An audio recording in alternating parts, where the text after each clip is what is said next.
IPL എന്ന് പറയുമ്പോൾ എന്നും വലിയ താരങ്ങളുടെ പിന്നാലെയാണ് നമ്മുടെ ആരാധകർ. പക്ഷേ അർഹിച്ച അംഗീകാരം ലഭിക്കാതെ പോകുന്ന ചില കളിക്കാരുണ്ട്. രാജസ്ഥാൻ റോയൽസിന്റെ യശസ്വി ജയ്സ്വാളിനെ കുറിച്ചാണ് പറഞ്ഞു വരുന്നത്.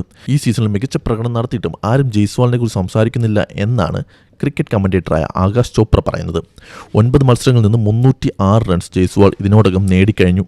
ടീമിനെ പോയിന്റ് ടേബിൾ മുൻനിരയിൽ എത്തിക്കുന്നതിൽ ജയ്സ്വാളിന്റെ പങ്ക് വലുതാണ്. എന്തുകൊണ്ടാണ് ജയ്സ്വാൾ ഇത്രയധികം അവഗണിക്കപ്പെടുന്നത്? ഇതിന് പ്രധാന കാരണമായി ആകാശ് ചോപ്ര ചൂണ്ടിക്കാണിക്കുന്നത് രാജസ്ഥാൻ റോയൽസ് തന്നെ മറ്റൊരു താരത്തെയാണ്. 15 വയസ്സുകാരനായ വൈഭവ് സൂര്യവംശി. ഈ സീസണിലെ വലിയ അത്ഭുതമായ വൈഭവ് ഇതിനോടകം 400 റൺസും ഒരു സെഞ്ചുറിയും നേടിക്കഴിഞ്ഞു.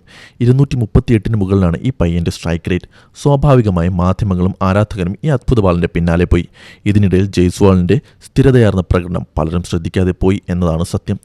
ആകാശ് ചോപ്ര പറയുന്നത് കേൾക്കൂ. പാലിൽ നിന്ന് ഒരു ഈച്ചയെടുത്ത് ദൂരെ കളയുന്ന പോലെയാണ് ജയ്സ്വാളിനോട് ചെയ്തത്. 2024 T20 ലോകകപ്പ് നേടിയ ഇന്ത്യൻ ടീമിൽ ജയ്സ്വാൾ ഉണ്ടായിരുന്നു. എന്നാൽ അതിനുശേഷം അയാൾക്ക് അവസരങ്ങൾ ലഭിച്ചിട്ടില്ല. അഭിഷേക് ശർമ്മ, ഇഷാൻ കിഷൻ, സഞ്ജു സാംസൺ തുടങ്ങിയവർ ടോപ്പ് ഓർഡറിൽ ഇടം പിടിച്ചപ്പോൾ ജയ്സ്വാൾ സംഭാഷണങ്ങളിൽ പോലും ഇല്ലാതായി. കഴിഞ്ഞ 2 വർഷമായി ഇന്ത്യക്ക് വേണ്ടി ഒരു T20 പോലും കളിക്കാൻ ജയ്സ്വാളിന് സാധിച്ചിട്ടില്ല.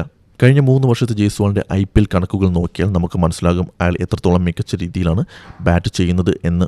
മികച്ച ആവറേജും സ്ട്രൈക്ക് റേറ്റും അയാൾക്കുണ്ട്. എന്നിട്ടും ടീം സെലക്ഷന്റെ കാര്യത്തിൽ അയാളുടെ പേര് ചർച്ചകൾ പോലും വരാത്തത് എന്തുകൊണ്ടാണ് ചോപ്ര ചോദിക്കുന്നു. അയാൾ എന്ത് തെറ്റാണ് ചെയ്തത് എന്ന ചോപ്രയുടെ ചോദ്യം ഓരോ ക്രിക്കറ്റ് പ്രേമിയും ചിന്തിക്കേണ്ട ഒന്നാണ്. ഇനി വരാനിരിക്കുന്നത് സിംബാബ്വെ അയർലാൻഡ് പരമ്പരകളാണ്. ഈ IPL ഇനിയും വലിയ സ്കോറുകൾ കണ്ടെത്തിയാൽ മാത്രമേ ജയ്സ്വാളിന് ഇന്ത്യൻ ജേഴ്സിയിലേക്ക് ഒരു തിരിച്ചുവരവ് സാധ്യമാകൂ. വെറുമൊരു ഓപ്പണർ എന്നതിലുപരി ഇന്ത്യൻ ക്രിക്കറ്റിന്റെ ഭാവി എന്ന് വിശേഷിക്കപ്പെട്ട ഒരു താരം എങ്ങനെ നിശബ്ദനായി പോകുന്നത് ശരിയാണോ? ഇതാണ് ക്രിക്കറ്റ് ആരാധകരും ആകാശ് ചോപ്രയും ചോദിക്കുന്നത്.